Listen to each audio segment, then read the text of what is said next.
Whether it's 80s fast food, cool guides look of the day, or not how girls work, there's a sub for that. Welcome to the front podcast of the internet. I'm your host all day, Willy. I'm your host at least once a week, Scott. We're a show all about Reddit, Covering all the ups and down votes in about 30 minutes.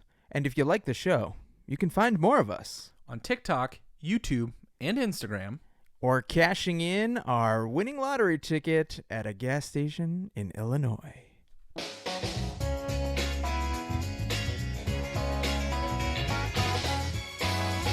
How does this feel? You did it. It feels warm, like the inside of a tauntaun. Yeah, I had that smell too. I'm not sure what that is. What do you think the smell is? I don't know. Well, it's clearly you haven't bathed since the last time you were here. And you hadn't cleaned the table since the last time I was here. It was, it was very, who was that guy who like peed in bottles and left those all over his house, let his fingernails grow out? And... My Uncle Todd. Yeah, exactly. So welcome back to Blue Room Studio. We are live right now. If you're wondering, Scott and I are excited because we're doing this in person with one another. Feel these nipples. I've been doing it all day already, buddy. Well, speaking of excited, Willy, we both like movies. It's something that we enjoyed pre-pandemic. It's something that you are enjoying again in person now in the after times. I don't know, what do we call these? Endemic times? Yeah. Is it back to end? Are we still in the pan? I would hope that we have been cooked and we're out. And at this point, we're all just trying to survive. The things that we love about movies are what? Like the big action sequences, the celebrities, what gets you, what really grinds your gears in a good way when you go and see a movie? I think you know, Scott. I love the mountainous terrain, the peaks and the valleys. All the curves and everything. Okay, so you like the people. You like looking at the hot bods. Showgirls, great movie. No, it's got to, I mean, to me, it's got to be the action set pieces. Or if you do a good storyline, that Willy is also Willy goes good. to movies for the articles. That's why he goes. That's exactly why I go. Well, I'm gonna bring something up here that maybe you thought of, maybe you haven't, because this week in movies, the title is "Please Bring Back Voice Actors and Stop Using Celebrity Voices." Our favorite website, Gizmodo, talking about how in the upcoming film DC's League of Super Pets, you have Kevin Hart, you got Dwayne Johnson, and a whole host of other people that you might have recognized. But are the celebrities that already look good and, are totally rule number one, be attractive? Right. Are they taking away the jobs from the people that have faces for radio or voice acting like you and I? Are you looking for a career change, Scott? Absolutely. You can reach out. There's at subforthat.com. But I will say, I read this article and I completely agree. There's something that takes me out of an experience when I watch the Lego movie and I know that that's Chris Pratt. Or I go see Moana and there's Dwayne The Rock playing Maui. Now, do you inevitably get yourself sucked into the character, find joy in the movie? I specifically brought up those two examples because I think they're good examples of where a famous actor can voice a big character and the movie can still be great. But it does take me out of the experience in most situations. I find that with movies like the Lego movie, where it's pretty much a stacked celebrity cast, that's one of the reasons you're going to see it. Yes, it was a great story and all the Lego CGI was amazing, but that was after the fact. They still had to get butts in the seats to go see what the Lego movie was actually going to be about. And then there was actually some celebrities that ended up playing the human characters in there too. Spoiler alert, sorry.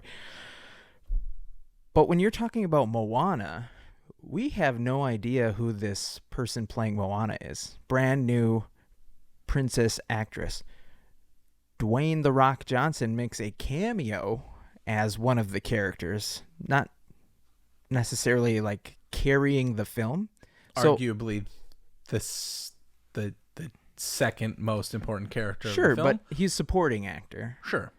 But I didn't go see that movie because Dwayne "The Rock" Johnson was in it. You know, I was going to go see it because it was a Disney movie in the first place. So that type of film, I think it brings something to the table. It's just like a little cherry on top of something we already know is going to Sure. be good. And I'm okay with that. I'm okay with like having this big cast of people I've never heard of. And then maybe you're like, oh, that person's Danny DeVito. Like, oh, I didn't know Chris Pratt was going to be in this one as well. So like, I'm more okay with that rather than just getting a whole film of, you know, there's tons of great voice actors out there. Tara Strong, Billy West, Tom Kenny, John DiMaggio, Dan Castellaneta, like I know these all people. those names. Yeah, of course you do. But like these people, you rarely see them in front of the camera. Their job has been to entertain us from behind the scenes, so to speak, from their inception. Do these big celebrities come and take their jobs away? And are you okay with this? And maybe it's just something like there's a space for everybody to have a voice. But I think we're seeing a lot more that studios are just saying, like, why do we need to hire somebody like a Kevin Michael Richardson, like a Hank Azaria, or Nancy Cartwright? I think that the talent it takes to be a voice actor is a different level of perfection than you get out of being an on-screen actor. And I don't necessarily think that they're one-to-one transferable. My guess is that these studios are saying, I already have a relationship with Chris Evans. He's been in all these MCU films. We're going to make this Lightyear film. We need a titular character who is going to bring people in. Mm-hmm. Who's that person that we can put on the top of the marquee yep. and bring people in? That's going to be a Chris Evans. Now, did that movie do well? Absolutely not. For other reasons, probably not because of his performance, but could it have been better if they brought in somebody who is specifically in a position to voice that character, who just does voices? Like the guy who played Zavala. He's done on-screen roles. Yeah, I mean, he's in Resident Evil right now on Netflix. But also, he made a living from doing voice acting. I don't know if these studios are just looking to make a little extra money or if they see talent in those actors. My guess is that it's probably there just for money. Yeah, Lance Reddick, who we both love from Destiny, he was also on, I think, Fringe and maybe a couple other things. Great voice, great actor.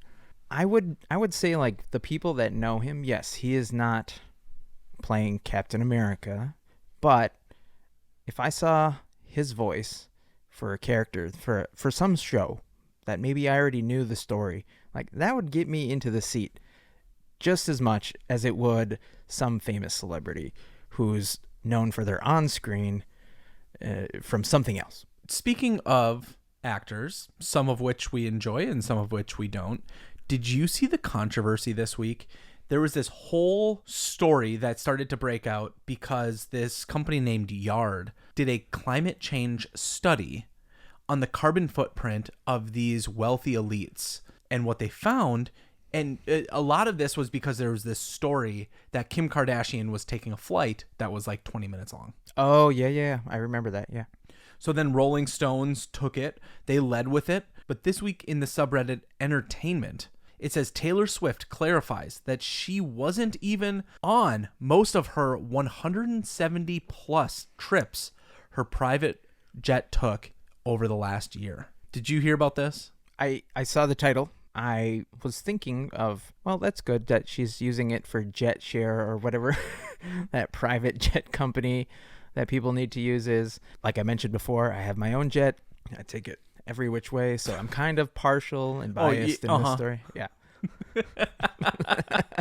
Let me read one of these lines from the Rolling Stones. It says, Drake and Jenner both appear on this list, but they're actually nowhere near the top. which is occupied by none other than Taylor Swift. According to Yard, Swift's jet flew 170 times between January 1st and just July 19th, totaling 22,923 minutes, or 16 days in the air. Listen, her nickname isn't T-Slow, all right? She's got places to be. She's got to get there quickly. I think this is okay. You think it's fun? You're going to hold this line. I understand what you're doing here. It's fine. I don't even care. So... She clarified, though. No, this is the story is she clarified that it wasn't her on the jet every single time, right? Yeah. The AV Club has a follow-up that says, oh, I essentially loan my jet out to others. So while it's in my name, it wasn't me. She's a charitable person, and we will not besmirch her name on this show. She's just giving in the best ways. That's right. Stay tuned for our interview with Taylor Swift upcoming on the podcast. Okay, Scott. So call. You have a choice here. Do you entertain the idea of, hey, buddy, we're doing really well for our show. We want to get flown out to venue here to go do a thing, right? And they're like, you can take our jet. It's free. It's Taylor Swift's jet, but you have to stop drinking out of plastic water bottles. Yeah. So I still use single-use plastics, and I'm sorry to everybody I just offended. And my own body for all the microplastics I'm putting into it. I still think that even if I were to drink a bottle of water or several bottles of water every single day, my contribution to the negative impact on the planet does not meet that of giant oil corporation A, B, or C. Although maybe it's kind of all tied in because they use the oil to make the plastic. I don't know how things work. I have no idea. I will say that there's little bits that I've stepped a foot over the line of saying, how can I improve my individual carbon footprint? Which relatively does nothing. You've already acknowledged that. Well, it's clear that we share our jets, Willy. We both have tandem jets, and oftentimes we'll just take them together and land separately, one right after another. Do you know there's a number on that? There's a recycling number on there. What's the number associated with 1-800-451-8500. The recycling number. There's usually a number around the little recycling logo. On this one, there is none. So it's on sometimes the bottle. imprinted in the plastic on the bottle. Hang on. I'm looking at the light. It's a 1. Do you know what that means? It's the best. I don't fucking know what that means first either. Place. I'm drinking top-notch plastic here. You can't have pizza, but let's say you did have a pizza. Mm-hmm. This supple, greasy pizza just lands in your lap. We're going to talk about pizza later, Scott. So I just need you thinking about it. I'm already there. Domino's, right here. It's. Why'd you choose Domino's? You'll see. Okay. So you open it up on your erect penis because really, if you can't have pizza, it's that little table thing. Except it's bigger than that. I just want everybody to know. Are you sure? Okay. You know. What? Are you recycling the box when you're done? You eat the pizza in one sitting, of course. Yes. I'm thinking that the food grease and stuffs that is left over doesn't affect it. Even though it absolutely does. It absolutely does. There's a local pizza shop in Minnesota. And I was talking to my partner about this a few days ago. We had Pizza Luce. And I open up the box. We eat the pizza. And I'm like, you know that you're not supposed to recycle the boxes because they have pizza grease on them. And then I noticed that they had a little liner on the inside. I was like, they have a liner. I can probably recycle this. So then I flip the box down and I look at it and it says you can compost the box. Okay. Where's the last place you saw to compost something? Outside people's houses when I drive by. Just the garbage. It's just all the garbage in people's yards. Yeah. Don't even get me started on composting because I don't know how. I know it's like you just throw your garbage in some dirt and let worms eat it and poop it out. That's composting.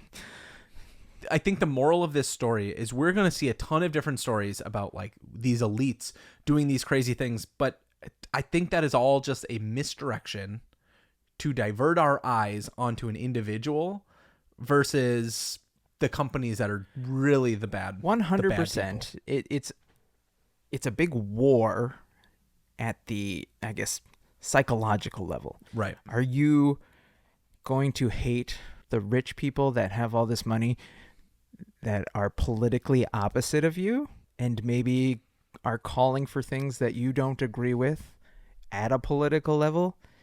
Read between the lines, sheeple. Read between the lines.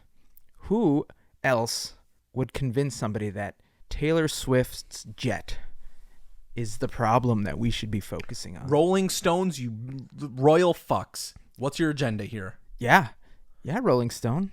I thought you were for the music.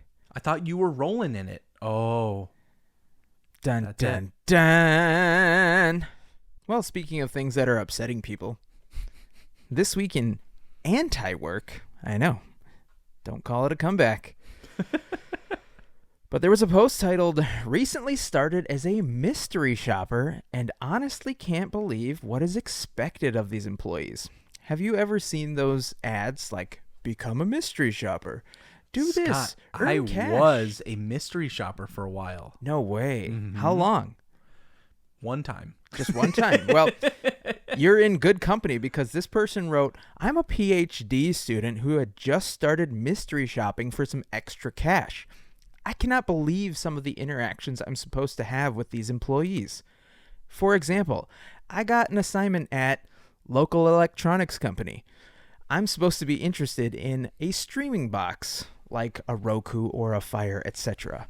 And I ask an employee for help. Well, the employee I interacted with was super helpful. I told him about my TV and what I wanted while pretending to not know much about technology. He said that, honestly, it didn't matter which brand I bought and that he found one in particular brand to be pretty user-friendly and it was great for new people, but otherwise it was just okay to get the lowest cost one. He made sure I understood how it plugs into my TV and ensured that I had a way to connect it, and he made sure that I was taken care of." That checks a lot of boxes in Right? terms of a consumer sales experience. That's just how you want to be helped out, right? You just want the truth. You don't need all the bells and whistles. You don't need to upsell anyone. So that's not what the employee was supposed to do, however, according to the mystery shop. He was being evaluated on his ability to push me towards one specific brand in particular and tell me every single feature of that one. He was supposed to push me to have somebody come out and install it for me, make eye contact, smile, introduce himself by name, make sure every single streaming box brand was mentioned and offered in stock. If anyone asks, he totally did all those things, and I'm not going to be a mystery shopper anymore. Good on this guy, because that was similar to my experience when I was doing research on this. We're talking back in early to mid 2000s. I wanted to make some extra cash. I was in college and thought, mystery shopping. I go to the mall all the time. Let's figure this out. What I discovered when you mystery shop is you're signing up as a contract employee, essentially, that you can just get a text message or an email saying we're looking for shoppers in this area to go to X or Y business. When you say yes, they'll give you a list of things that need to be covered. Right. Now, who do you think is sending out that list of things to be covered? Their own employer. That business is contracting out to these companies that hire these contract employees to say, we want to analyze this type of experience, send random people in to do it. But it goes a little bit further than that. Most of the time, the leadership in those businesses or within an area, Minnesota, for example, those leaders would know, hey guys, we have secret shoppers in the market for this period of time. You won't know if they're coming to your store. They might, but you have a sense of when that's going to happen. Yeah. To try to be on your A game, to try to get good analytical data. You would assume that in a business like this, what you're looking for is this objective data of how the experience actually works. Does it lead to a sale or not? Right? Sure. It sounds like in this example, we're being led to believe that this is going to get that employee in trouble. It doesn't look well based on the checklist. It's very unlikely that the employee would. They would use that to analyze, does this work? Does it not work? And then, because they're not going to be able to get to every single employee. So who's going to be the unlucky one to be able to do this? This isn't like a check your ID or get fired because somebody tried to buy booze and they were 17 years old. Right. No, it's maybe, yeah, it's one of those things where, is our training being effective? Mm-hmm. Are we teaching it out the right way? Is it being absorbed by our staff? And can we change things if we actually want to go down this route? I don't think that this is necessarily a practice we're seeing often anymore. I haven't seen those ads anymore. It's mostly hot moms in my area. You get hot moms, I get hot dads. Well, Scott, speaking of things in your area, when is the last time you ordered a pizza? 2004? Let's dive down the rabbit hole that is a Reddit AMA and answer a few questions from JMoon3, who says, I am a former Domino's pizza worker in the UK. From how the pizza trackers work to the most unhygienic practices, I have seen it all. Ask me anything. Or not. The first comment here says, when I used to work for a pizza place, we had a blacklist of customers we wouldn't deliver to. One description for a customer was, answer the door naked with his penis. An erection. Oh, okay. And then tried to invite the driver in. What is, according to this AMA, the best reason your Domino's has blacklisted anybody? Oh, boy. Okay, I have not read this article. I think I saw the title. But how about you just read it? Read it. Okay. Okay, J-Moon says, nothing as exciting as an erect penis, but just some people trying to scam us out of pizza or complaining every week. But some guy threatened to come down to the shop and bite me outside, and I was like, welcome, come on down. Surprise, surprise, they never showed up. Lame. Ooh, what topping would you recommend never getting on a pizza, Scott? 100% pineapple. What the fuck is wrong with you? Don't do it. It's so good. It's so not good. Okay, here's what I want everybody listening to do. All you weird Stranger Things fanatics. It's not good. Here's exactly how I want you to do this. I want you to get thin and crispy pizza from whatever your pizza shop is. I want you to do double pepperoni and pineapple. Ugh. And it's just like salty, which kind of would kill you.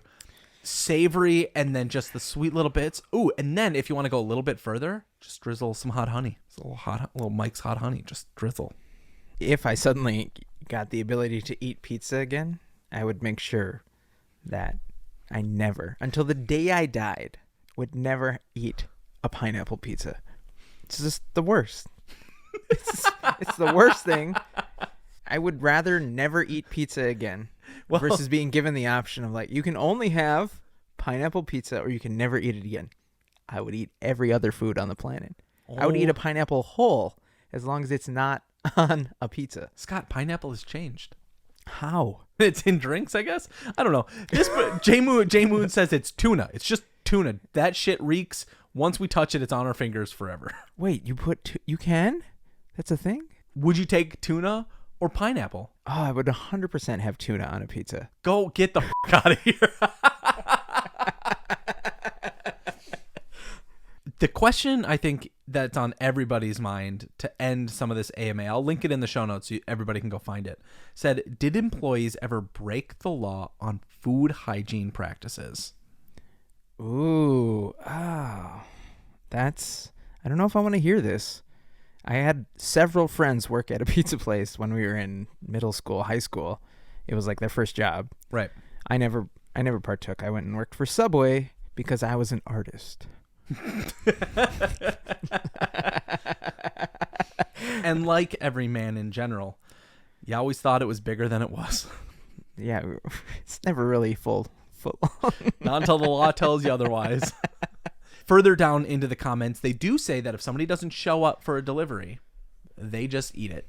They get to eat, unless it's a really gross pizza that has tuna on it, but they'll eat all the ones with pineapple. I mean, good for them. Probably a lot of people that just hope they never show up.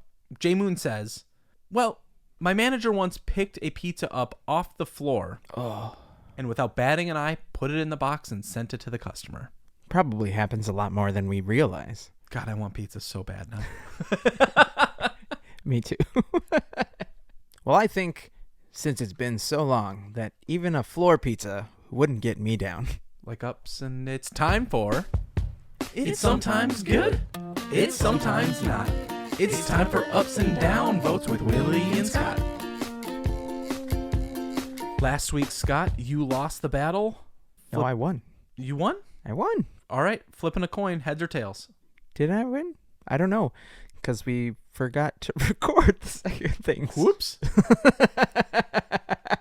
But if you want the others, if you want the inverse ups and down votes, head on over to our TikTok. We for promise at least stories. We promise they'll be there this week. All right, call it. Heads. Heads it is. Yeah. Son of a bitch. My upvote this week is in relation to something we've already talked about in the show. It is from World News. Ba-da-dun, ba-da-dun. The first 100,000 kilograms of garbage were removed from the Great Pacific Garbage Patch this week. It's being run by this thing called the Ocean Cleanup, theoceancleanup.com. Even though 100,000 kilograms seems like a lot, there's actually a lot going back in. People just, for some reason, think that dumping their garbage into bodies of water and it just getting carried into the ocean is an okay practice. All I gotta say is, at least Taylor Swift didn't use her jet all the time. Okay, so this is a kind of a backhanded upvote. Here's a couple of things that I want to add to this. Mark Rober, a much larger YouTuber, just, he's a smidge larger, was on Hot Ones this week. And one of the questions that was asked of him was, you did a project with Mr. Beast where you created a machine that can go into oceans and clean up a bunch of trash. Talk about what that experience was like. Go to the show to watch his experience. But one of the things he said was, when I first saw the trash, I thought, how would people do something like this? What would incline them to just put their trash in this river so that it gets down to the ocean? So they went further up river to see some of these communities, and they're just living in squalor. They have nothing. They're almost living on trash heaps. And this, outside of that narrative, is something that Vox has shared, that a good percentage of trash produced in first world countries gets put in shipping containers and shipped over to these other countries that don't have any place to put it. So now they're stuck with our garbage. Yeah, we sell it off. Are we the baddies? Yes. I think what we need to do is just track Taylor Swift's jet and see where all the trash is going. I think we need to, or your second cousin needs to open up a garbage to the stars rocket business and just offload it. Let's make space our new ocean trash heap. Yes. Speaking of stars, Scott, oh man, what a downvote. This is just, it hit me so hard this week. It was really difficult. There was this post from, I don't know whether to feel like, am I going to laugh or am I actually going to feel sad? Because my downvote of the week is actually really sad. Yeah, this is from people.com. It said, Taylor Armstrong joins Real Housewives of Orange County, becoming the first housewife to move franchises. Do you know why this is my downvote? Because it's about reality television? Who the cares? Why? Reddit, I expected so much more from you, and instead you're giving me this garbage. Can we just acknowledge that Real Housewives... Did you find this in the ocean? Like, that's how much of a trash story this is. I need somebody legitimately to tell me why they think there's value in a show called Real Housewives, because this is such utter trash. Like Jersey Shore, those show, like there's nothing that is remotely positive about a show like this. No. There's nothing that brings you value. Half the people that are watching this show are probably sitting on their couch eating floor pizza and thinking, why am I so depressed? I can only agree with you. I have nothing good to say. I honestly can't believe reality television still exists in this day and age. How soon until we have a reality show about people that didn't make it in the MCU? Just I'm waiting for this Disney crossover. They're like, we've run out of characters. Let's put them into a real sidekicks of the DCU, because it's probably going to be that first. Let's be honest. I think The Boys, that's just one of like the side narratives, was Deep having his own reality TV show. Oh yeah. And I think they did a good job of quite literally making fun of this type of narrative. And God, it's just all of these things I think need to go away. They don't provide any value. And thank you so much for hanging out with us today. Find more of us on our socials, and we'll see you next week.